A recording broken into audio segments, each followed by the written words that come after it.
Well, case of two kids, so we're going to be wearing the baseball hat today. Let's go. So you've tried all the classic ways of getting a wider butterfly flare, and you're still stuck with that narrow flare. And I get it, those low pucks keep sneaking in and it frustrates you. So today we're gonna look at the top 3 reasons why goalies get stuck with a narrow butterfly flare. Stick around to the end because we're gonna talk about the third point is actually about your pelvis structure, and there's a few things that aren't stretches at all, but we're going to try to create a little bit of space so that you can find that internal rotation. That is our mission today, giving you a wider butterfly flare.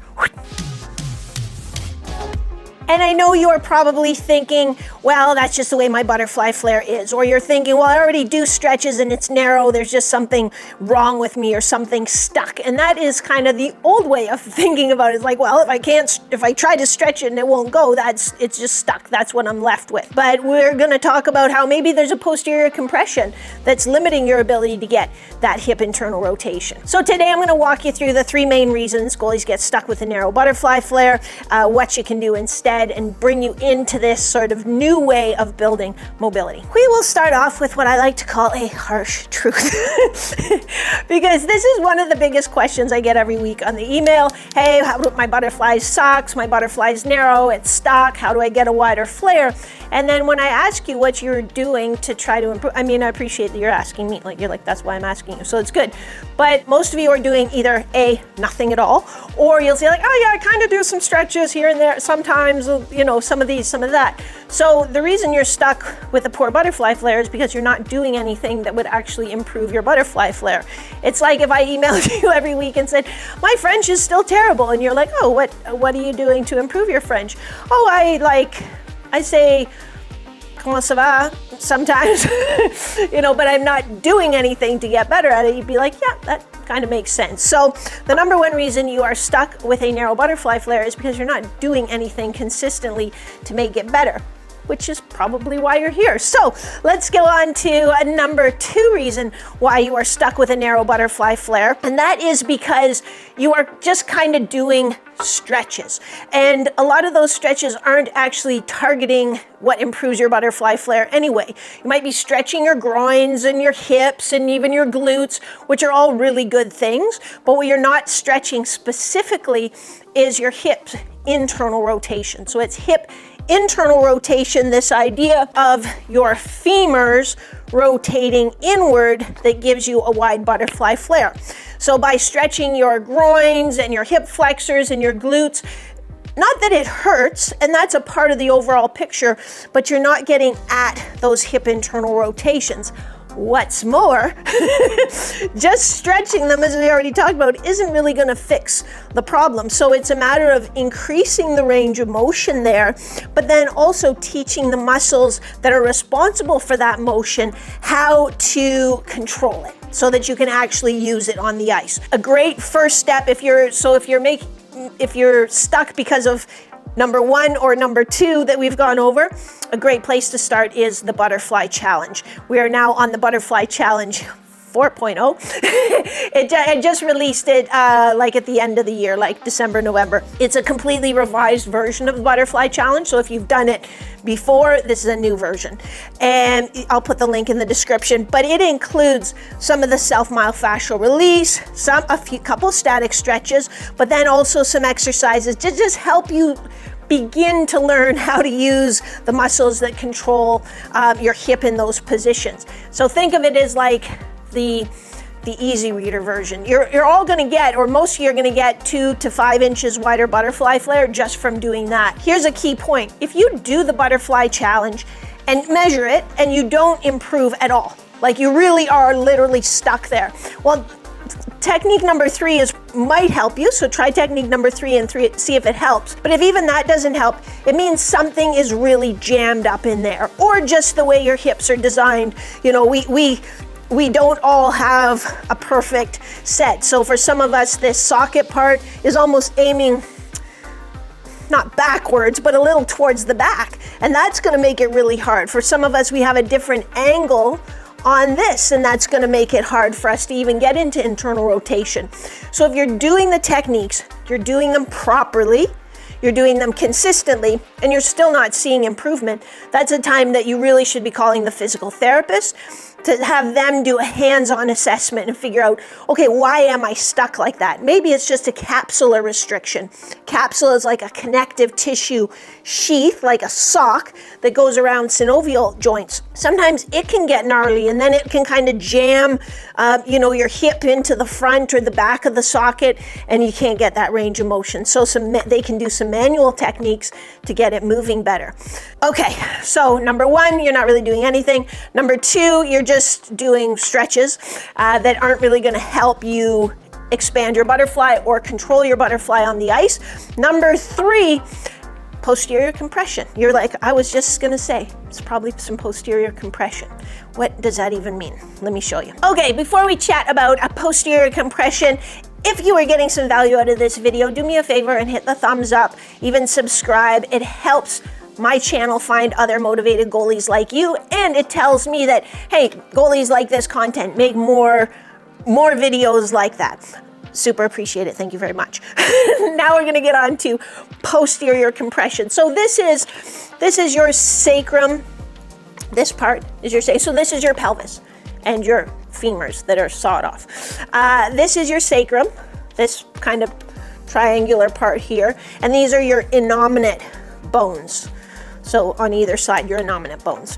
And the pelvis, as you can see, it's not one solid piece. It's really kind of three pieces fused together. Now, it doesn't move as much as this. But there are small movements and we can get sort of jammed into different positions. What I want to chat with you today about is posterior compression.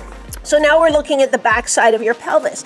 And sometimes, for various reasons, sometimes it's our having a chronic anterior pelvic tilt.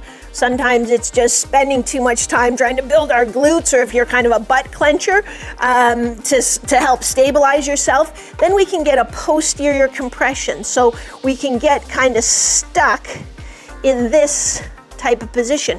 We'll get stuck back in here. And when that happens, these bones the innominates can't kind of move into internal rotation of the innominates, which then impacts how well you can internally rotate at your femur. So when the innominate is in external rotation and the sacrum's in like a counter nutation like that, it's really hard to get that femoral internal rotation. When we get into some nutation and create a little space in here to get into that internal rotation of the innominates, then we can create more space for internal rotation at the femur. Okay, so you're like, okay, that's great and all, like really nice model of a pelvis and everything. That's really cool. I don't even understand what you were saying. How do I fix it? So let me give you two techniques. One technique is to try and create a little bit of space there. It's not going to be like day and night difference. It's going to be a subtle difference.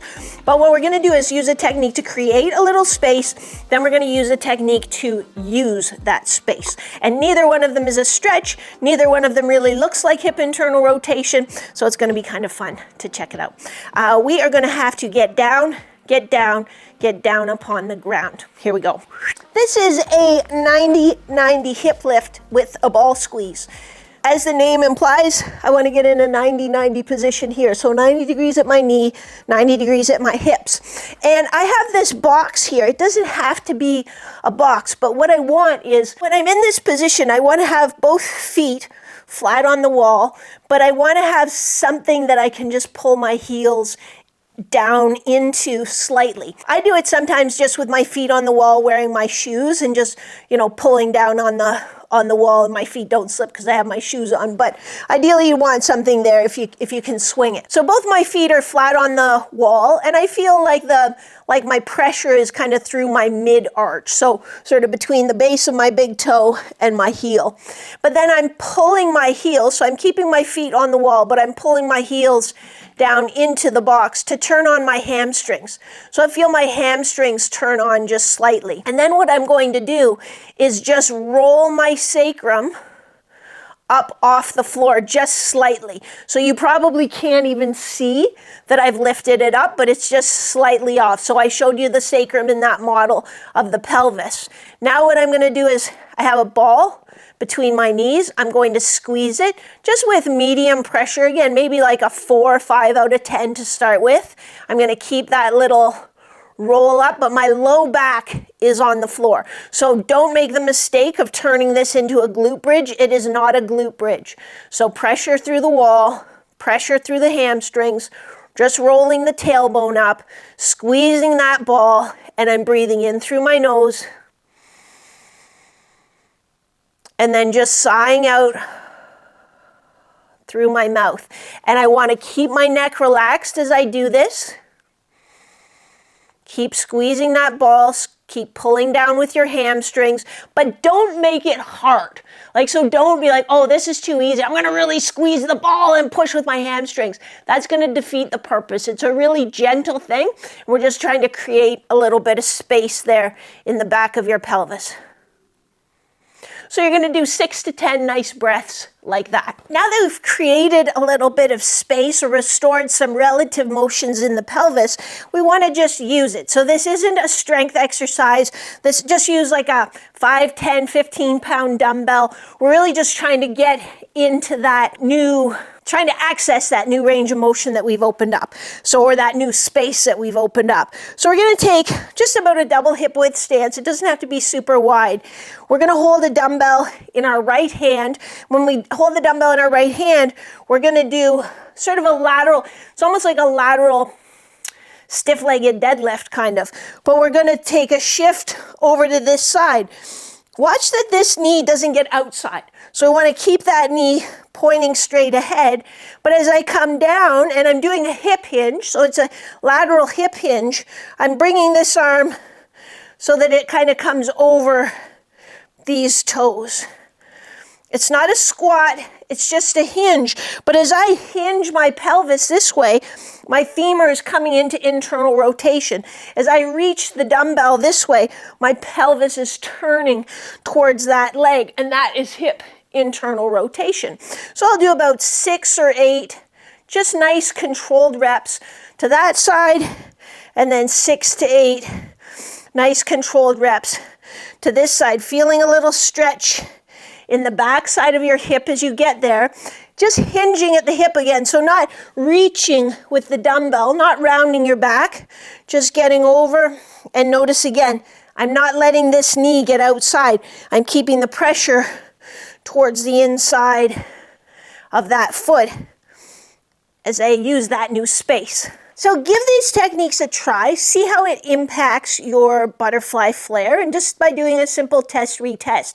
Like I said before, it's not going to be day and night difference after the first time, but you should actually see some improvements, especially with the ones where we created a little bit of space, even if it's just like, hey, it just feels a little bit better now.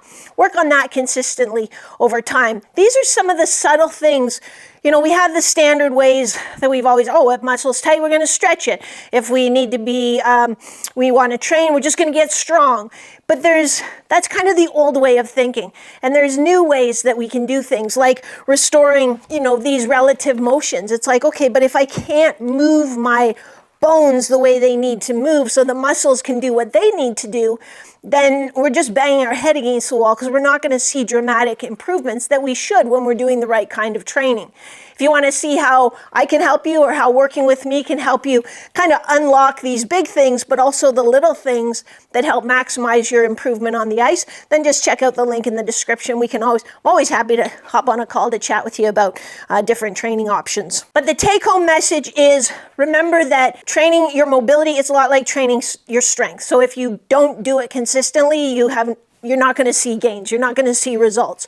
The next thing is stretching isn't enough. So stretching your groins, your hip flexors, your glutes, whatever, that's not enough. It needs to be consistent, it needs to be specific. So we want to increase range of motion, but we also need to, as part of our mobility, learn how to use and control that range of motion.